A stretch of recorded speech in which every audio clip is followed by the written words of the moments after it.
India TV YouTube channel को subscribe करें और बेल आइकन दबाएं।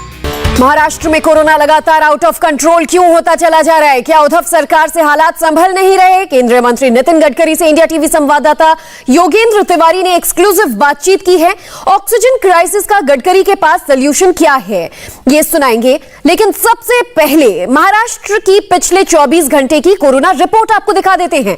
महाराष्ट्र में 24 घंटे में 66,358 केसेस सामने आए।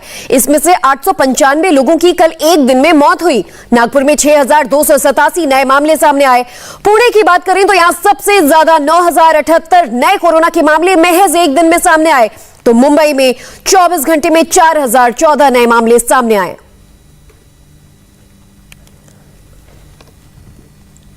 महाराष्ट्र के कोरोना संकट पर सुनिए नितिन गडकरी से एक्सक्लूसिव बातचीत। इन दिनों नागपुर के साथ साथ पूरा विदर्भ ऑक्सीजन के संकट से जूझ रहा था। केंद्रीय मंत्री नितिन गडकरी ने पूरे मैनेजमेंट को अपने हाथों में लिया। क्या है नितिन गडकरी का ऑक्सीजन मैनेजमेंट? कैसे लोगों के घरों तक, हॉस्पिटल तक, सरकारी दवाखानों तक पहुंचा रहे हैं ऑक्सीजन? इन तमाम विषयों पर कोरोना संक्रमण काल के दौरान किस तरीके से सक्रियता दिखा रहे केंद्रीय मंत्री नितिन गडकरी, इन तमाम विषयों पर बातचीत करने के लिए हमारे साथ है स्वयं केंद्रीय मंत्री नितिन गडकरी। गडकरी जी, नागपुर के साथ साथ पूरा विदर्भ, महाराष्ट्र की यदि मैं बात करूं तो ऑक्सीजन के संकट से झेल रहा था। आपने अलग अलग जिलों से, अलग अलग राज्यों से ऑक्सीजन मंगवाया। क्या है ऑक्सीजन मैनेजमेंट आपका? देखिए, नागपुर से 80 टन ऑक्सीजन हवा से तैयार होता है और नागपुर में 200 टन ऑक्सीजन लगता है। नागपुर से 10-10 टन ऑक्सीजन चंद्रपुर, गढ़चिरोली में कम जाता है। भंडारा, गोंदिया, वर्धा, यवतमाळ, अमरावती, वाशिम और अकोला तक जाता है, बुल्ढाना तक जाता है। तो विदर्भ ये ऑक्सीजन का सेंटर है। और ऑक्सीजन जो आता है वो भिलाई से आता है, भिलाई स्टील प्लांट से। वहाँ भिलाई स्टील प्लांट से 110 टन का कोटा है और जो सेल का प्लांट है वहाँ से 30 टन का है। तो 140 टन आता है। पर बीच में ये हुआ कि ये जो लाने के लिए हमारी जो ट्रक थी, ट्रांसपोर्ट सर्विस यही नहीं थी। हमने 60 ट्रक विशाखापट्टनम से लाए। अब उसके बाद में ये ऑक्सीजन आया। कुछ ट्रक आती है, कुछ जाती है, उसमें अड़चने आई और इसके कारण काफ़ी तकलीफें आई। करीब काफ़ी लोगों की मृत्यु हुई है कि जिनको हम ऑक्सीजन नहीं दे पाए, इसका हमको दुख है। पर एक बात का समाधान है कि ऑक्सीजन अब पूरी तरह से आया और जो कोशिश की इसके कारण हज़ार लोगों की जान भी बची है। अब हम कल से ऑक्सीजन में सेल्फ सफिशिएंट हो जाएंगे। हमने सिलेंडर्स भी बाहर से लाए क्योंकि सिलेंडर नहीं है, ऑक्सीजन नहीं तो बेड नहीं बढ़ रहे थे। और इसमें अब एयर से ऑक्सीजन बनाने के बारे में हम लोग सोच रहे हैं। हमने 3 प्रकार की योजना बनाई है। एक इमीडिएट में ऑक्सीजन का ट्रांसपोर्ट करना, ऑक्सीजन के सिलेंडर भरना और ऑक्सीजन को जगह तक पहुंचाना। ये इमीडिएट उसका है जो 200 टन पर डे ये हम पूरा करेंगे। छिंदवाड़ा को भी हम 10 टन ऑक्सीजन यहाँ से देते हैं। और दूसरी बात हमने की है कि आने वाले इसमें लॉन्ग टर्म प्लानिंग में हम हमारा एम्स का हॉस्पिटल, मेडिकल मेयो, जहाँ 400 है, 1000 बेड है, ऐसे हॉस्पिटल है, उनको हमने ये मैंडेटरी किया है कि आप अब हवा से ऑक्सीजन बनाने का प्लान डालो। और 50 के ऊपर जो भी प्लांट है, हाँ पेशेंट है, वहाँ भी अब हवा से ऑक्सीजन बनाने के डालने के बिना कोई पर्याय नहीं है। ये किए बिना हम बचा नहीं पाएंगे। दूसरा, हमने 5000 ऑक्सीजन कॉन्सेंट्रेटर लाए। उसमें से अभी कल 1000 आएंगे, करीब 500-700 आए। और ये जो देहात है, तहसील प्लेस, नगर परिषद प्लेस, वहाँ के छोटे छोटे हॉस्पिटल को हमने दिए। उन्होंने काफ़ी लोगों की जान बचाई। आज मेयो में इसका उपयोग हो रहा है। करीब 150 वेंटिलेटर आए अभी और हमने करीब 500 का ऑर्डर दिया, वो आ रहे। जैसे आते वैसे हम सब हॉस्पिटल को दे रहे, प्राइवेट हॉस्पिटल को भी दे रहे, गवर्नमेंट हॉस्पिटल को भी दे रहे, ऑक्सीजन कॉन्सेंट्रेटर भी दे रहे। और अभी जो रेमडेसिविर जो है, इसकी भी फैक्ट्री अभी हमारे यहाँ जो हमने परमिशन मिला के दी है, उसका शुक्रवार से प्रोडक्शन शुरू होगा। पहले ये 14 दिन रखना पड़ता था, अब 7 दिन की परमिशन मिली है। और 7 दिन के बाद अभी अगले शनिवार को, यानी इस शनिवार से अगले शनिवार को हमारे पास रोज के 30,000 इंजेक्शन तैयार होंगे।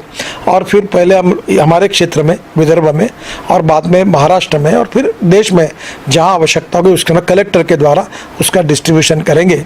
और ये सेकंड वेव हुई है, पर थर्ड और फोर्थ वेव भी आ सकती है। इसकी तैयारी करने के लिए हमको दवाई, ऑक्सीजन और बेड, इसके बारे में अभी भी तैयारी करके रखनी पड़ेगी, ताकि आगे हमें हमारा ऐसा कोई संकट आता है तो उसका हम सामना ठीक से कर सकेंगे।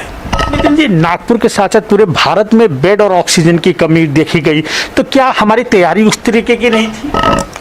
देखिए, ये संकट अनएक्सपेक्टेड था और कल्पना ही नहीं थी कि इसका शॉर्टेज हो सकता है, क्योंकि आज तक क्या होता है कि ऑक्सीजन ये बाय प्रोडक्ट है स्टील प्लांट का।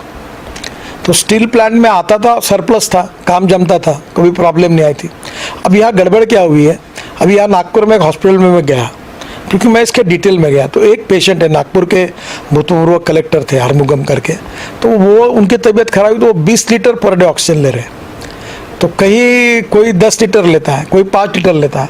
तो कोविड के कारण ऑक्सीजन का जो डिमांड है वो दुगनी हो गई। जो आदमी को 5 लीटर में जमता था उसको 20 लीटर देना पड़ रहा है। तो ये एक अनएक्सपेक्टेड संकट है, ऐसा आया है, और इसलिए स्वाभाविक रूप से ऑक्सीजन बहुत बड़े प्रमाण पर लगने वाला है। और इसलिए अब तुरंत हमने सब जगह पर, मैं अपील करूंगा कि 50 बेड के ऊपर जिनके अस्पताल है वो एयर से ऑक्सीजन बनाने का तुरंत यूनिट ले ले और ऑक्सीजन कॉन्सेंट्रेटर बड़े प्रमाण में खरीद ले, ताकि ऐसी दिक्कत अगर आती है तो हम लोगों की जान बचा सके। अपने लोगों से अपील की कि सामने आए, ऑक्सीजन प्रोवाइड करें। उसमें एक व्यक्ति का नाम आया जिसने अब तक 1 करोड़ रुपए से ज़्यादा का खर्च किया है, प्यारे खान। जब मैंने उनसे बातचीत की तो उनका कहना है कि आपने उनसे कहा कि सामने आओ, ऑक्सीजन की काफ़ी ज़रूरत है। प्रतिदिन कितने टैंकर से वो ला रहे हैं, आप किस तरीके से प्रोत्साहित? देखिए, प्यारे खान जी अच्छे बड़े ट्रांसपोर्टर, 2000 ट्रक उनके पास है, पर उनमें सामाजिक संवेदनशीलता है और मेरे उनके घनिष्ठ संबंध है। मैं जो भी बात करता हूँ, पैसे भी नहीं चाहिए ऐसा उन्होंने मुझे कहा ऑक्सीजन के लिए। उन्होंने 60 ट्रक लाए और 60 ट्रक ने भी पिछले 10-12 दिन से उसका ट्रांसपोर्ट हो रहा है। अगर ये 7 ट्रक नहीं होते और ये 70-80 टन ऑक्सीजन नहीं आता तो आप कल्पना कर लो कि विदर्भ में क्या स्थिति होती। तो प्यारे खान ने बहुत अच्छा काम किया। अभी 3-4 ट्रक और जाए, एक बेल्लारी से हमने ट्रक लाए थे 2, वहाँ से ऑक्सीजन लाया। अभी एक अंगुल से, बोकारो से, राउरकेला से, फिर विशाखापट्टनम से ऑक्सीजन लेकर आए। तो हमने ये कहीं भी करके लोगों की जान बचाने के लिए ऑक्सीजन लाने में उनने बहुत सहयोग किया।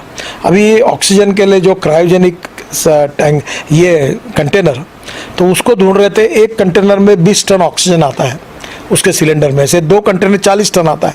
तो ये देश में नहीं थे, तो उन्होंने एक कंपनी से कांटेक्ट किया, उसके एमडी से मैंने, वो बेल्जियम में एम्स्टरडैम में थे, तो हवाई जहाज से वो डायरेक्ट विशाखापट्टनम लाने की हमने तैयारी की, पर हमारे सर्वेयर ने कहा कि वो थोड़े ठीक नहीं है, तो हम नहीं ला पाए। अब सिंगापुर और दुबई में ढूंढ रहे हैं। हमने अमेरिका से अभी 1500 एयर ये ऑक्सीजन कॉन्सेंट्रेटर लाए। अभी मैंने हमारे हवाई वाहतुक मंत्री जो है पुरी साहब, उनसे बात की, एयर इंडिया के फ्लाइट से फुकट में वो हमको नागपुर तक पहुंचाने का उन्होंने हमको आश्वासन दिया, और इसलिए वहाँ से हम कलेक्ट करके भी ला रहे हैं। तो एक तरफ से ये बहुत बड़ा संकट है, हमें लोगों की जान बचानी है। और मैं ये कहूँगा कि हमारी सबसे बड़ी आवश्यकता है, चाहे डॉक्टर हो, चाहे सफाई कामगार हो, चाहे पुलिस कर्मचारी हो, चाहे सामाजिक कार्यकर्ता हो, चाहे राजनीतिक नेता हो, ये संकट का समय है। और सामाजिक संवेदनशीलता, सोशल कॉन्शियसनेस, सोशल सेंसिटिवनेस, इसका हर व्यक्ति ने इस समय कुछ ना कुछ कंट्रीब्यूट करके उसका उदाहरण प्रस्तुत करना चाहिए, ताकि मैंने यहाँ एक ये लिखा हुआ है कि जो मेरे ऑफिस का वाक्य है कि मनसा सततम स्मरणीयम, वचसा सततम वदनीयम, लोकहितम मम करणीयम। और दूसरी बात मैं अक्सर याद रखता हूँ कि वही मनुष्य है कि जो मनुष्य के लिए मरे, यही पशु प्रवृत्ति है कि आप ही चरे, वही मनुष्य है कि जो मनुष्य के लिए मरे। इस समय मानवता के लिए हमको संभाल कर हम लोगों के लिए निश्चित रूप से त्याग करें, उनके लिए मदद करें, सामाजिक भाव से उनकी सहयोग करें, यही सबसे अपेक्षा है, ताकि हम लोगों की जान बचा सके। यही सबसे अपेक्षा, और सबने ये किया तो हम इस संकट से निश्चित रूप से आगे निकलेंगे, आगे पार करेंगे और यशस्वी होंगे। अपने आंध्र के सीएम से भी वेंटिलेटर के लिए बात की, उनको ट्वीट करके धन्यवाद दिया। हमने 300 वेंटिलेटर वहाँ से लाए। मैं अभी तो 2000 वेंटिलेटर लाना चाहता हूँ। लोगों से, डोनर से पैसे दिए CSR में और ख़रीद के हॉस्पिटल को पहुँचाना चाहता हूँ, पर अब मिल नहीं पा रहे हैं। और आंध्र के मुख्यमंत्री जी को मैंने फ़ोन किया, उन्होंने 300 वेंटिलेटर देने का ये किया, उनसे भी आ रहे हैं। तो जहाँ जहाँ से मिल रहा वहाँ से ला रहे, लोगों तक पहुँचा रहे, लोगों की जान बचाने की कोशिश कर रहे। और जब मैं हॉस्पिटल में, मुझे जानकारी मिलती है कि वेंटिलेटर गए, हमारे ऑक्सीजन कॉन्सेंट्रेटर गए और लोगों की, वहाँ के सैकड़ों लोगों की जान बच गई, उनको ऑक्सीजन मिल गया, तो आंखों में खुशी के आंसू आते हैं कि लगता है कि नहीं, चलो हम कुछ ना कुछ लोगों के लिए कर सके। यही हमारे लिए सबसे बड़ा समाधान है और यही सबसे बड़ा आनंद है। आखिरी सवाल, बेड मैनेजमेंट देखा जाए तो हॉस्पिटल में लोगों को अवसर पे बेड नहीं मिल पा रहा, एक ऐसा देखा जा रहा है कि लंबी कतारें लगी रही है, उसके लिए क्या कर रहे हैं? देखिए, एक तो क्या है कि हमारे पास जितने पेशेंट आ रहे हैं उतने बेड की संख्या कम है, पर आपने कल नागपुर में देखा होगा कि जो 8,000 के ऊपर हमारी संख्या गई थी वो कल 2,500 से कम हुई है। तो और जो कोरोना ग्रस्त जो संख्या थी उससे जो घर से डिस्चार्ज हुए वो संख्या ज़्यादा हुई, तो बेड में जगह मिलेगी। तो निश्चित रूप से कमी है, क्योंकि ये संकट एकदम अनएक्सपेक्टेड है और ये इस प्रकार की कल्पना ही कोई नहीं कर सकता। तो स्वाभाविक रूप से बेड की कमी है। अब ऑक्सीजन नहीं है तो डॉक्टर बोलते बेड कैसे बढ़ाना, अधिकारी बोलते बेड कैसे बढ़ाना। मैंने कहा बेड बढ़ाओ और लोगों से अनुरोध करो कि ये नहीं दूसरी दवाई वो नहीं, कुछ ना कुछ तो करेंगे।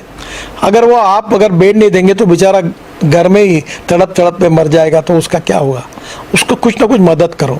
तो कोशिश कर रहे हैं। अभी काफ़ी परिस्थितियों पर मात हुई है, अभी काफ़ी ठीक हुई है। आप तो जानते हो विदर्भ की स्थिति और नागपुर की स्थिति, पूरे महाराष्ट्र की स्थिति देश में सबसे खराब थी। मुंबई में खराब थी, पूना में खराब थी, नासिक में खराब थी। अब उस परिस्थिति पर मात करके हम आगे जा रहे हैं।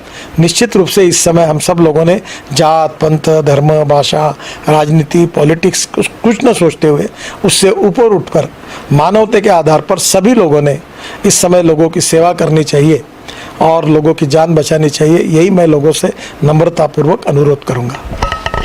केंद्रीय मंत्री नितिन गडकरी ने नागपुर के साथ साथ पूरे महाराष्ट्र की ऑक्सीजन के साथ साथ रेमडेसिविर इंजेक्शन के संबंध में भी काफ़ी सोचा है। यहाँ तक कि आंध्र प्रदेश के मुख्यमंत्री से उन्होंने फ़ोन पे बातचीत करके वेंटिलेटर की भी मांग की। अमेरिका से भी ऑक्सीजन लाने की पहल शुरू कर चुके हैं। अमेरिका से जी ऑक्सीजन कॉन्सेंट्रेटर, ऑक्सीजन है कोई भी ये जिस तरीके से नितिन गडकरी जी ने ऑक्सीजन कॉन्सेंट्रेटर पूरी तरीके से कोरोना के संक्रमण पर कैसे विजय पाया जाए उसके संबंध में काफी काम कर रहे हैं और इनका कहना है कि जो तीसरी और चौथी यदि वेव आती है तो उसके लिए हम पूरी तरीके से तैयार रहे। कैमरा पर्सन स्वप्निल के साथ योगेंद्र तिवारी, इंडिया टीवी, नागपुर। आपको दिखाएंगे मुंबई में कैसे छाया वैक्सीनेशन का संकट, बस एक ब्रेक के बाद। नमस्ते, मैं हूं मीनाक्षी जोशी। वीडियो और खबरों से अपडेट रहने के लिए India TV YouTube channel subscribe करें, बेल आइकन दबाना ना भूलें। जुड़े रहें इंडिया टीवी के साथ।